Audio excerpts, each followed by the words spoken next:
कक्षा 12 आंकड़ा शास्त्र भाग 2 लेसन नंबर 4 लक्ष्य के अंदर अपने उदाहरण नंबर 1 देखेंगे। अगले वीडियो में दिखा गया कि सामीप्य मानांक और अंतराल स्वरूप में सामीप्य में करना हो तो एन कोष्टक में ए और डेल्टा, मानांक में करना हो तो मानांक में एक्स माइनस ए लेस देन डेल्टा, अंतराल स्वरूप में डालना हो तो ए माइनस डेल्टा और ए प्लस डेल्टा। હવે ઉદાહરણ के अंदर તમે एक में देखो कि एन कोष्टक में 5,0.2 को मानांक एवं अंतराल स्वरूप में प्रदर्शित कीजिए। तो अपने मानांक स्वरूप में प्रदर्शित करने के लिए पहले अपने ए कौन सा माना जाएगा, यहाँ पे अपने एन 5,0.2, तो 5 को क्या मानेंगे, ए मानेंगे। तो ए बराबर 5 और डेल्टा बराबर 0.2 होगा। तो अपने मानांक स्वरूप में लिखना हो तो क्या करने का, मानांक एक्स माइनस ए लेस देन डेल्टा, ये सूत्र है उसका। अभी कीमत डालेंगे। अब यहाँ पे ए बराबर 5 और डेल्टा बराबर 0.2 रखने पर तो अपने पास में क्या है कि एन कोष्टक में 5,0.2, तो मानांक में लेंगे तो एक्स माइनस ए, तो एक्स की कीमत तो नहीं दी, એટલે एक्स माइनस ए बराबर क्या रखेंगे, 5 रखेंगे मानांक, फिर लेस देन डेल्टा की कीमत 0.2। तो मानांक स्वरूप में अपने लिखा कि एक्स माइनस 5 लेस देन 0.2। अब अंतराल स्वरूप में लिखना हो तो क्या करने का, इस सूत्र ए माइनस डेल्टा और ए प्लस डेल्टा। ए की कीमत कितनी दी है, 5, और डेल्टा की कीमत 0.2। तो पहले ए माइनस डेल्टा करेंगे तो 5 में से 0.2 माइनस करो तो कितना आएगा, 4.8। और ए प्लस डेल्टा करेंगे तो 5 प्लस 0.2 એટલે 5.2, એટલે अंतराल स्वरूप में हमने डाल दिया 4.8 और 5.2 उसका आंसर मिलेगा। अब उदाहरण 2 के अंदर क्या है कि 3 का 0.001 सामीप्य को मानांक एवं अंतराल स्वरूप में प्रदर्शित कीजिए।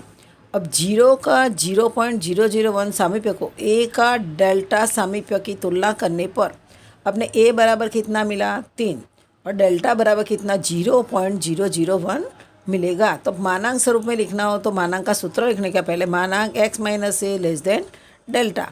तो अपने पास में एक ही कीमत यहाँ फिर से लिखा कि ए बराबर 3, डेल्टा बराबर 0.001 लेने पर 3 का 0.01 का सामीप्य मानांक में x minus 3 less than 0, delta की कीमत रख दो 0.001। अब अंतराल स्वरूप में लिखना हो तो ए माइनस डेल्टा और ए प्लस डेल्टा, तो ए की कीमत कितनी है, 3 है, और डेल्टा की कीमत माइनस 0.01, तो 3 में से माइनस 0.001 करेंगे तो कितना आएगा, 2.999 आएगा। और ए प्लस डेल्टा करेंगे 3 प्लस 0.001, तो 3.001 आएगा, जो अंतराल स्वरूप में अपने दर्शाया। अब उदाहरण 3 में क्या है कि x प्लस 1 लेस देन 0.5 को सामीप्य और अंतराल स्वरूप में लिखो। अपने मानांक में दिया उसको सामीप्य में लिखना है और अंतराल स्वरूप में लिखो। सामीप्य में लिखना हो तो क्या सूत्र है, एन कोष्टक में ए और डेल्टा। तो अपने एक ही कीमत यहाँ पे x प्लस 1 है तो एक ही कीमत मानांक के बाहर निकाल दी, तो ए बराबर -1 आएगा और डेल्टा बराबर 0.5 लेने पर तो अपने क्या करेंगे, x प्लस 1 लेस देन 0.5 बराबर n, कोष्टक में ए की कीमत -1 और डेल्टा की कीमत 0.5, ये सामीप्य के स्वरूप में अपने लिख दिया। अब अंतराल स्वरूप में लिखना तो ए माइनस डेल्टा और ए प्लस डेल्टा, तो एक ही कीमत कितनी है, -1 है, और डेल्टा की कीमत 0.5, तो माइनस और माइनस प्लस हो जाएगा એટલે -1.5, और ए प्लस डेल्टा तो -1 प्लस 0.5, तो 1 में से 0.5 माइनस करो तो 0.5, तो माइनस है बड़ी संख्या के निशान એટલે -0.5 रहेगा, जो अंतराल स्वरूप में अपने लिखा। अब 4 के अंदर क्या लिखा है, 0.9 और 1.1 को सामीप्य स्वरूप तथा मानांक स्वरूप में प्रदर्शित कीजिए। तो यहाँ पे क्या है कि 0.9 और 1.1 को ए माइनस डेल्टा और ए प्लस डेल्टा के साथ तुलना करने पर अपने ए माइनस डेल्टा बराबर क्या मिला है कि 0.9 और ए प्लस डेल्टा बराबर 1.9 मिलेगा। तो अपने ए माइनस डेल्टा बराबर कितना रखेंगे, 0.9, ए प्लस डेल्टा बराबर 1.1 रखेंगे। तो अपने यहाँ पे समीकरण के अंदर ए माइनस डेल्टा बराबर 0.9 और ए प्लस डेल्टा बराबर 1.1, तो यहाँ पे प्लस और माइनस डेल्टा कट हो जाएगा और ए 2a हो जाएगा, 2a प्लस 1.1 और 0.9 को प्लस करेंगे तो 2 आएगा। तो एक ही कीमत अपनी कितनी मिली, 2/2, એટલે एक ही कीमत तुमको 1 मिलेगी। अब तुमको एक ही कीमत कितनी मिली, 1 मिली। અને ए प्लस डेल्टा की कीमत कितनी है, 1.1 लेने पर तो डेल्टा अपने मिलेगा कितना, 1.1 में से 1 माइनस करो तो डेल्टा की कीमत मिलेगी 0.1 मिलेगा। यहाँ पे एक ही कीमत और डेल्टा की कीमत ढूंढने की थी। अब सामीप्य के स्वरूप में लिखना है तो एन ए माइनस डेल्टा, एक ही कीमत कितनी है, 1 और डेल्टा की कीमत 0.1 लेने पर। अब सामीप्य का सूत्र क्या है, एन कोष्टक में ए माइनस डेल्टा, तो अपने एक ही कीमत कितनी ली, 1 आई और डेल्टा की कीमत 0.1 अपने ढूंढी। अब मानांक स्वरूप में लेना है तो क्या करने का, एक्स माइनस ए लेस देन डेल्टा, तो अपने एक ही कीमत कितनी है, एक ही कीमत 1 है और डेल्टा की कीमत 0.1 है। तो मानांक के अंदर x माइनस 1 लेस देन 0.1 जो मानांक के स्वरूप में दर्शाया, या सामीप्य मानांक और अंतराल स्वरूप में जो कोष्टक में समीकरण बताए उस तरह से करोगे तो आएगा। अब ए का छिद्रित डेल्टा सामीप्य, ए बिलोंग्स टू आर और डेल्टा यह अनऋण वास्तविक संख्या है जो विवृत अंतराल A minus delta A plus delta minus A को ए का छिद्रित डेल्टा सामीप्य कहलाता है। एन कोष्टक में ए डेल्टा द्वारा प्रदर्शित किया जाता है। यानी कि ए छिद्रित सामीप्य ढूंढने के लिए A delta N A comma delta minus कोष्टक में समुच्चय ए। अब यहाँ पर लास्ट सूत्र तुमको ध्यान रखना है कि अपने जो सामीप्य ढूंढे थे तो सामीप्य का सूत्र क्या था, ए और डेल्टा। तो अपने यहाँ पे उदाहरण में क्या दिया है कि उदाहरण में ए सूत्र पहले तो एक रख देने का, N A minus delta minus समुच्चय में ए सूत्र के आधार पर करेंगे। अपने दिया है उदाहरण में एन ए 2 दिया और डेल्टा कितना दिया, ए दिया है 5 और डेल्टा दिया है 2। और तो अपने सूत्र में कीमत डालेंगे तो ए 5 और 2, तो यहाँ पे क्या करना, 3 5 में से 2 गया तो 3 less than x less than 7, 7 5 के अंदर 2 प्लस करो तो 7, X not belongs to 5, X belongs to R. तो अपने 5 लेंगे तो X minus 5 less than 2, X not is equal to 5, X belongs to R. खाली इसमें कीमत ही डालने की और एक में माइनस करना है, एक में प्लस करने का है। स्वाध्याय 4.1 भी तुमको पूर्ण करना है। अब उसके बाद का समझा रही हूँ। एक्स अनुलक्षित ए का अर्थ क्या, यदि किसी चल एक्स का मूल्य घटाते या बढ़ाते किसी निश्चित संख्या ए के अत्यंत समीप लाया जाए तो एक्स यह ए को अनुलक्षित है ऐसा कहेंगे। उसे संकेत में अपने कैसे पढ़ेंगे, एक्स अनुलक्षित ए द्वारा निर्देशित किया जाएगा कि एक्स अनुलक्षित ए। अब एक्स अनुलक्षित ए अर्थात एक्स का मूल्य ए के अत्यंत समीप, परंतु एक्स बराबर ए नहीं। एक्स अनुलक्षित ए का अर्थघटन अपने करते हैं तो एक्स ए के बाईं ओर अनुलक्षित और एक्स 1 के दाईं ओर अनुलक्षित। अब ये लेफ्ट साइड, बाईं यानी लेफ्ट साइड और दाईं यानी राइट साइड। तो लेफ्ट साइड जाएंगे तो 1 की जो राइट साइड जाएंगे तो क्या करना, 1.0001, 1.001, एक एक जीरो हटा दे जाने का, 1.01 फिर 1.1। अब यहाँ पे लेफ्ट साइड जाएंगे तो क्या करो, पहले जो लिखना होता है एक्स का मूल्य तो 0.9 से शुरू होता है, 0.9 होता है, फिर 0.99 करते, फिर 0.999 करते, फिर 0.4 बार 9 लेते हैं, यानी ए एक्स अनुलक्षित ए का अर्थघटन। अब एक्स अनुलक्षित 0 का अर्थघटन करें तो एक का जो अर्थघटन कर दिया आपने, तो सवाल के अंदर ए के दाईं ओर जाओ तो 1.1 लिखो, फिर 1.01 लिखो, फिर 1.001 लिखो, फिर 1.0001 लिखो और 1.40 लिख के 1 लिखने का। और बाईं ओर जाओ तो 0.9, फिर दूसरे स्टेप में 0.99, तीसरे स्टेप में 0.999, ऐसे 4 बार ढूंढना होता है।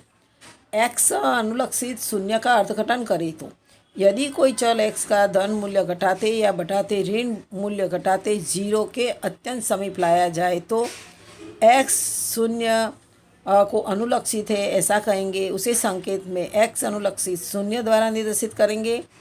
x अनुलक्षित शून्य अर्थात x के मूल्य शून्य के अत्यंत समीप, x बराबर 0 नहीं, यानी x अनुलक्षित 0 का अर्थघटन करेंगे। तो अब दाईं ओर जाएंगे तो क्या करेंगे, 0.1, 0.01, 0.001 करना, 0.0001 और 0। और बाईं ओर जाओ तो 0.1 0 माइनस करने का, -0.1 माइनस 0.01 माइनस 0.001 माइनस 0.0001, इस तरह से उसका अर्थघटन करेंगे। अब फलन का लक्ष्य ढूंढना है। यदि फलन x का मूल्य किसी एक संख्या a के अत्यंत समीप ले जाया जाए तब फलन f(x) का मूल्य किसी निश्चित संख्या l के अत्यंत समीप लाया जाए ऐसा कहेंगे। x जब a को अनुलक्षित है तब f(x) l को अनुलक्षित होता है, अर्थात कि x अनुलक्षित है तब f(x) अनुलक्षित l, जिसे संकेत में लिमिट x अनुलक्षित a f(x) बराबर l ऐसे प्रदर्शित करेंगे। l को f(x) का अनुलक्षित मूल्य कहा जाता है।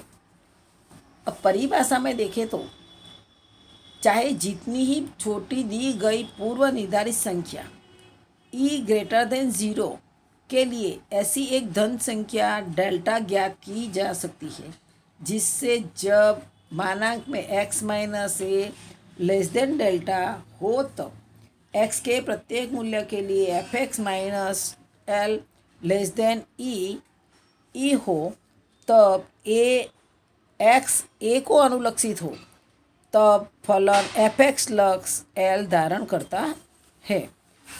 अब यहाँ पे लक्ष्य, फलन का लक्ष्य किस प्रकार से प्राप्त करेंगे, तो यहाँ f(x) बराबर x² माइनस 1 बटे में x माइनस 1 का x का मूल्य के x बराबर 1 के मूल्य को ज्ञात करना है। तो अपने x की जगह पे 1 रख दो, तो 1 में से 1 गया तो 0, फिर 1 में करता उसके आंसर कितना 0 मिल जाता है। अभी x बराबर 1 लेंगे तो उसका मूल्य कितना 0 मिला, यहाँ पे संख्या डाल दी कि x का स्क्वायर करो तो 1 का स्क्वायर करो तो 1 ही रहेगा, 1 में से 1 गया तो 0, x की कीमत 1, 1 में से 1 तो 0/0 मिलेगा। इसलिए जो अनियत मूल्य है कि f(1) का मूल्य नहीं ज्ञात कर सकते हैं, परंतु x के अत्यंत समीप का मूल्य मानो कि f(1) का आच्छादित मूल्य प्राप्त कर सकेंगे। x 1 के अनुलक्षित हो तो f(x) के मूल्य में परिवर्तन दिखेंगे। अब यहाँ पे तुम लोगों को x अनुलक्षित 1 क्या मूल्य है, तो यहाँ पे क्या करना है कि अपने बाईं और दाईं ओर का कोष्ठक बनाने का, x लिख देने का, फिर f(x) का मूल्य ढूंढेंगे, फिर x लिखने का, दाईं ओर की ओर जाने का और f(x). अब यहाँ पे 1 की तरफ है तो x अनुलक्षित 1 है तो क्या करो, पहले 0.9 लिखो। अपने पास में समीकरण क्या दिया, x² माइनस 1 बटे में x माइनस 1 है, तो अपने 0.9 लिया। 1.9 कैसे आया, तो 1.9 में बता रही हूँ कैसे आएगा कि उसके अंदर तुम्हारे पास में जो कीमत है x का स्क्वायर माइनस 1 बटे में x माइनस 1, तो यहाँ पर x का स्क्वायर अपने समीकरण x का स्क्वायर माइनस 1 बटे में x माइनस 1 है, तो अपने x का स्क्वायर अपने यहाँ पे क्या करो 0.9 उसका स्क्वायर माइनस 1 बटे में 0.9 माइनस 1 करो। अभी इसका कीमत करने पर अपने 0.9 गुणा 0.9 करो। कैलसी के अंदर तुम लोगों को 0.9 गुणा 0.9 तो कितना आता है 0.81 माइनस 1, उसमें से 1 माइनस कर दो तो कितना आएगा 0.19 माइनस में, और बटे में क्या करना है 0.9 माइनस 1 करो तो कितना आता है 0.1 माइनस। अब तुम लोग को क्या करना है, 0.19 उसको भाग दो 0.1 से, तो तुम्हारे पास में 1.9 आ जाएगा। और ये दोनों माइनस એટલે પ્લસ हो जाएगा। એટલે अपने एफ का मूल्य समीकरण के अंदर 0.9 की कीमत रखने पर अपने 1.9 आया, जो गणना करके बताया। अब दूसरी संख्या क्या लेने की, पहली बार 0.9, फिर दूसरा 0.99। तो यहाँ एफ की कीमत क्या करने की, 1.9 है तो एक 9 बढ़ा देने का, दर हर बार उसकी गणना समीकरण में डाल के करने की है नहीं। एक बार 1.9 आया तो फिर 1.99 करने का, फिर यहाँ पे 0.999 कर रहे हैं तो एफ का मूल्य कितना आएगा, 1.999।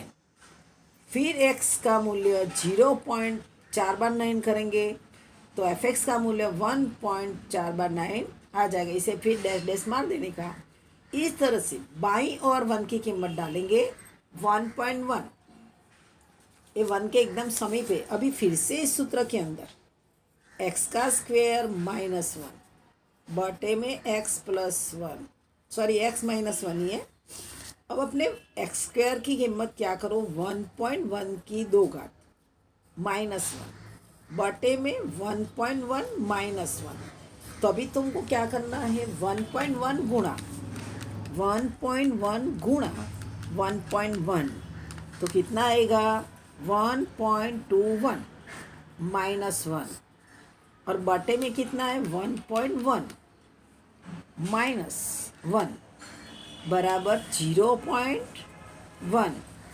अब नेक्स्ट फिर से एक स्टेप मानेंगे तो 1.21 माइनस 1 कर दो तो कितना आएगा, 0.21 बटे में 0.1। तो उसको तुम भाग दे दो, 0.21 को 0.1 से भाग दो तो 2.1 आएगा। 0.21 बटे में 0.1 करेंगे तो कितना मिलेगा, 2.1 आ जाएगा। यानी समीकरण एक की कीमत अपने एक 1.1 की कीमत हल की। और दूसरा क्या करने का, 1.01, तो अपने एफ का मूल्य क्या करना, 2.01। फिर नेक्स्ट संख्या 1.001 करेंगे तो 2.001। फिर नेक्स्ट 1.001 करेंगे तो 2.001। जो पहली कीमत ढूंढी तो फिर 2 लिख के इसके आगे 0 डालो, फिर दूसरा 0 डालो, फिर तीसरा 0 डालो। इस तरह से कीमत हल कर सकते हैं। ऐसे सवाल जो अभी आगे देखेंगे। अभी उसके बाद में x का एक के सामीप्य किसी भी मूल्य को मान सकते हैं। सामान्य रूप से हम x बराबर 1 की दोनों ओर 0.1 के अंतर पर आए मूल्यों से प्रारंभ करें, अर्थात कि 0.9 और 1.1 से प्रारंभ करें, अर्थात x के दोनों ओर के एक के समीप मूल्य लेते जाएंगे। कोष्टक में स्पष्ट देखें कि x का मूल्य बढ़ते या घटते 1 के समीप लाए तो एफ का मूल्य 2 के अनुलक्षित होता है। अर्थात x अनुलक्षित 1 हो तब एफ अनुलक्षित 2 जो प्रदर्शित करेगा। उसे संकेत में लिमिट x अनुलक्षित 1 एक्स स्क्वायर माइनस 1 बटे में x minus 1 is equal to 2। अपने जो कीमत देखी अपने दाईं ओर कितनी आई, 2.0 2 के समीप गए, 2 की कीमत अपने प्रदर्शित की। ऐसे x के विविध मूल्यों को एफ लेने पर उपरोक्त कोष्टक की रचना करके लक्ष्य प्राप्त किया जाता। इसी तरह से लक्ष्य की प्राप्ति की पद्धति उसे कहते हैं। अब उदाहरण नंबर 5 से आगे देखेंगे नेक्स्ट वीडियो में।